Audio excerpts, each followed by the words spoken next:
Tengan todos un buen día. Nuestro Señor Jesucristo les bendiga. Bienvenidos. Vamos a continuar con lo que es la serie de las mujeres en la genealogía de Jesucristo.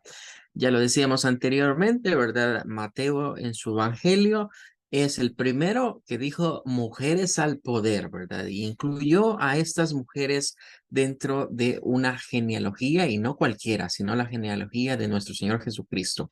Y pues es algo notable y relevante, ya que hemos dicho anteriormente que no era común que una mujer apareciese en un listado de genealogías. Bueno, ya hablamos sobre Tamar y hoy nos toca hablar sobre la segunda de ellas, que es Raab. Vamos a ir a ver un poco más acerca de esta interesante mujer.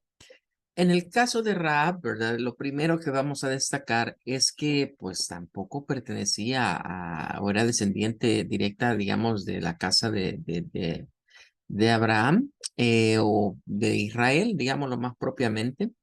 Era una cananea, ¿verdad? Y estaba radicada en la ciudad de Jericó. Esta historia pertenece al periodo premonárquico y la encontramos pues en el libro de Josué, el capítulo 2. Em, Curiosamente, el nombre de Raab significa ancha y espaciosa. Bueno, vamos a ir así brevemente a la historia, ¿verdad? Vamos a resumir lo que hay acá en el capítulo 2 de Josué. Resulta que Josué pues llega ya como el líder, ¿verdad? Después de la muerte de Moisés y es el encargado, ¿verdad? De la conquista o la toma, digamos, de toda la tierra prometida. Recordemos que ahí habían muchos reyes, muchas naciones, que Dios había dicho y prometido a través de Moisés que las apartaría de los israelitas y les daría pues esta tierra por su heredad, que es la tierra que le había prometido a Abraham y a su descendencia. Ahora, estamos hablando precisamente de el caso de Jericó, una ciudad amurallada, ¿verdad? Cuando decimos que es ciudad amurallada, no es que un castillo, una fortaleza, no. Todo el perímetro de la ciudad tenía muros. Era una ciudad fortificada, por lo tanto, y casi imposible, digamos, de poderla atacar. Sin embargo, Josué, pues, manda a unos espías, ¿verdad? A ver, a reconocer la tierra, a ver qué había en Jericó, ver quizás cómo la podían atacar, ¿verdad?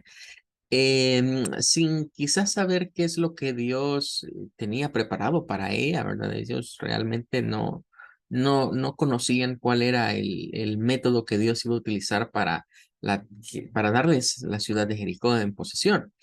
Pero bien, estos espías se encuentran a Rahab y es curioso que en el libro de Josué, ¿verdad? El autor nos diga, bueno, era una ramera, dice, y una prostituta. Curioso que se repite esto, ¿verdad? Tamar, pues se hizo pasar por, ¿ve? Y pues esta sí se dedicaba a este oficio.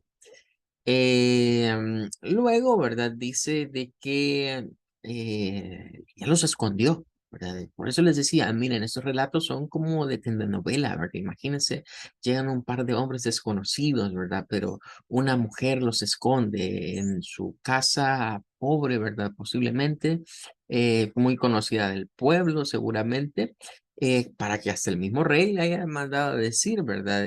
Sacar los hombres que entraron, o sea, como quien dice, esos vinieron de paseo aquí y fueron donde Raab, vea, ya todos sabemos el oficio de Raab, vea, ahí han entrado y han venido a espiar, no quieren tus servicios, yo sé que han venido a espiar.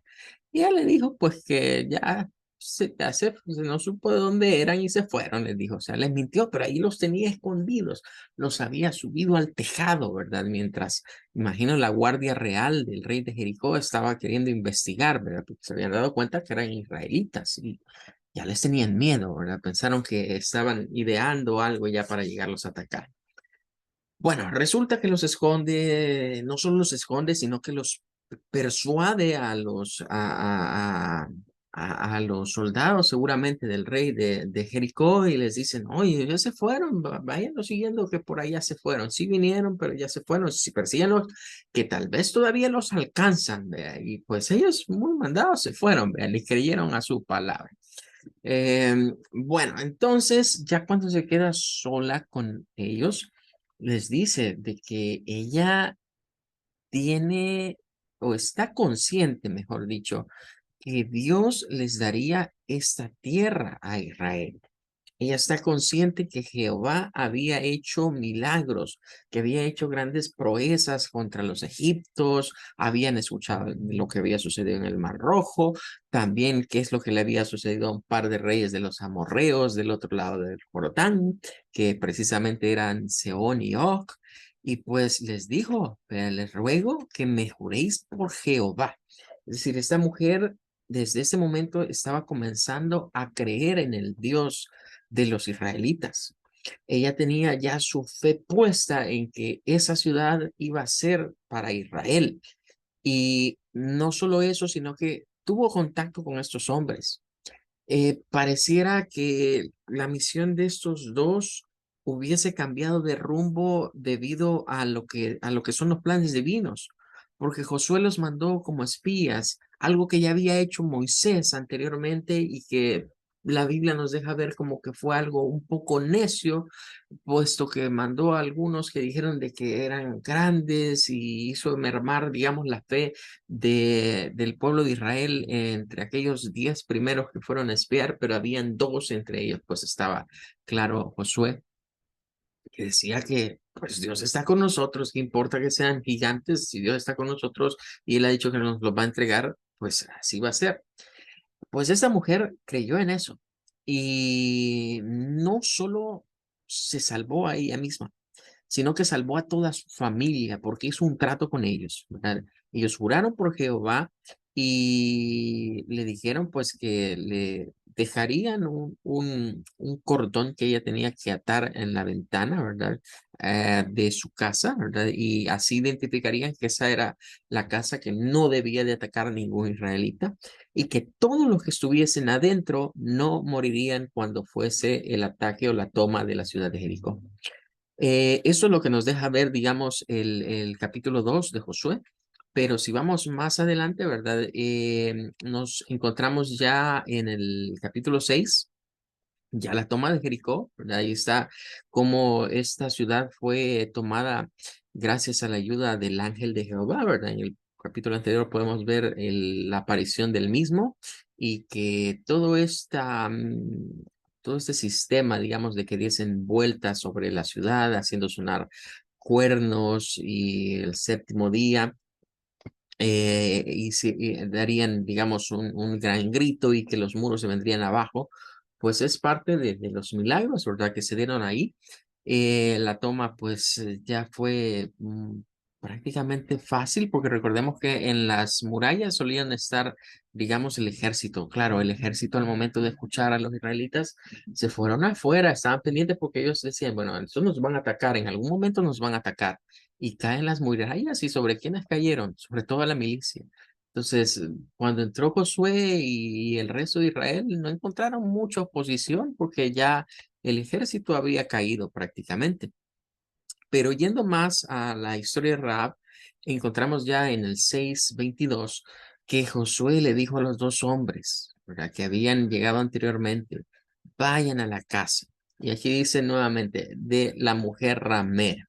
Es decir, bueno, yo creo que si fuera Rahab, al escritor de Josué le hubiera dicho, bueno, no te bastaba con decirlo una vez, tenías que decirlo varias veces para dejar bien marcado mi pasado. Pero bien, aquí está, ¿verdad? Esto y dice, bueno, sáquenla y a todo lo que fuere suyo.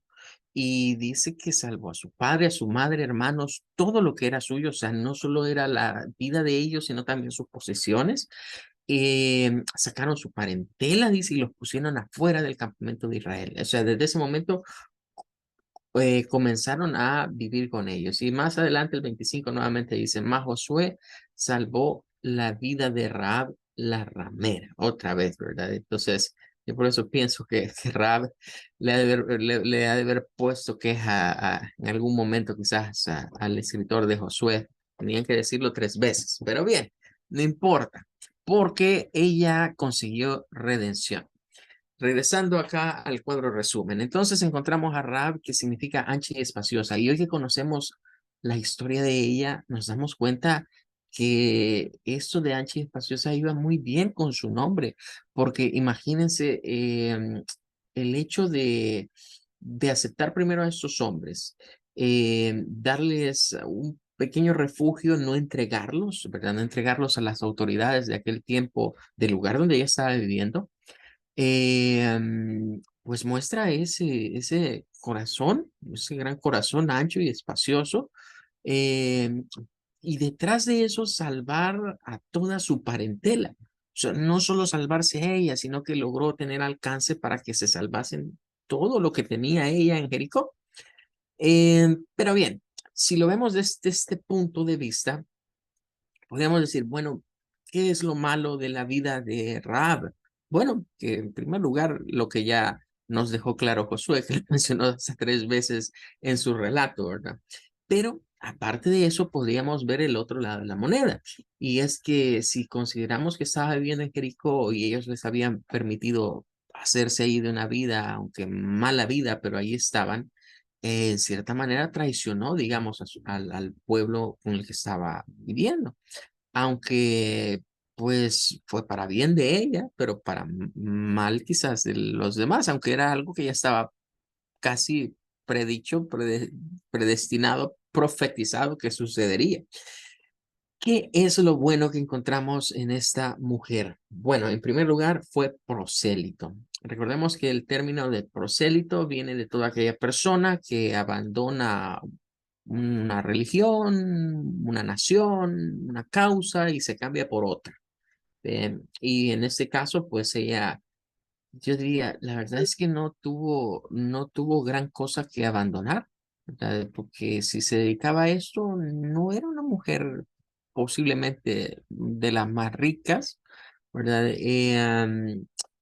Sino que pues no dejó mucho, fue un intercambio en el cual diríamos, no perdió la gran cosa, vino a más, es decir, dejar su pasado atrás le resultó en algo todavía mucho mejor, un futuro mucho más próspero en todo sentido. Creyó en Dios, creo que eso es lo más importante, ¿verdad? Porque ella de solo escuchar los milagros que Dios había hecho, creyó en Él, ¿verdad? Entonces esto pues es prácticamente donde ella obtiene su redención. Ayudó a los espías, ¿verdad? Porque si no, de otra forma, estos espías seguramente hubiesen muerto. Y qué ejemplo, ¿verdad? De salvarse a ella y a la familia, ¿verdad? Y conservar. Y formar parte de los antepasados de Jesucristo, ¿verdad? Porque Rahab después se relaciona, ¿verdad? Con un israelita y pues de ahí viene, digamos, la parte también de la ascendencia de Jesús. Así que es interesante ir viendo cómo se va viendo estos nexos. Y nuevamente, ¿verdad? Recordar que todo esto tiene que ver, y hemos examinado ya dos personajes que tienen, digamos, una historia con un antepasado o un pasado difícil, digamos, ¿verdad? Un pasado difícil y que obtuvieron redención. Y ya llevamos dos constantes, y es que notarán que estas mujeres no pertenecían al pueblo de Israel, no eran descendientes, digamos, directas de una de de una de las 12 casas de Israel o de las 12 tribus de Israel. Bueno, nos quedaremos hasta acá con este video. Esperamos estén aprendiendo más respecto de la Biblia, ¿verdad? Y de estos pasajes que tenemos aquí. Pero no nos despedimos sin antes hacerte la más atenta invitación. Posiblemente si te pregunto, ¿tú crees en Dios? Tu respuesta sea, sí, yo creo en Dios. Pero bien, sucede que muchas personas creen en Dios. La pregunta sería, bueno, ¿tú crees en Dios y estás dispuesto a entregarle a Cristo Jesús el señorío de tu vida? Es decir, hacer que Jesucristo sea el Señor y dueño de tu vida. Pues si es así, te invito a repetir conmigo la siguiente oración. Señor Jesús, Yo te recibo como mi único y suficiente Salvador personal. Creo que eres Dios, que moriste en la cruz por mis pecados y que resucitaste al tercer día. Me arrepiento, soy pecador, perdóname, Señor. Gracias doy al Padre por enviar al Hijo a morir en mi lugar. Gracias, Jesús, por salvar mi alma hoy. En Cristo Jesús, mi Salvador. Amén y amén. Será hasta la próxima, en donde seguiremos aprendiendo más de la Biblia. Un gusto. Que Dios te bendiga grandemente.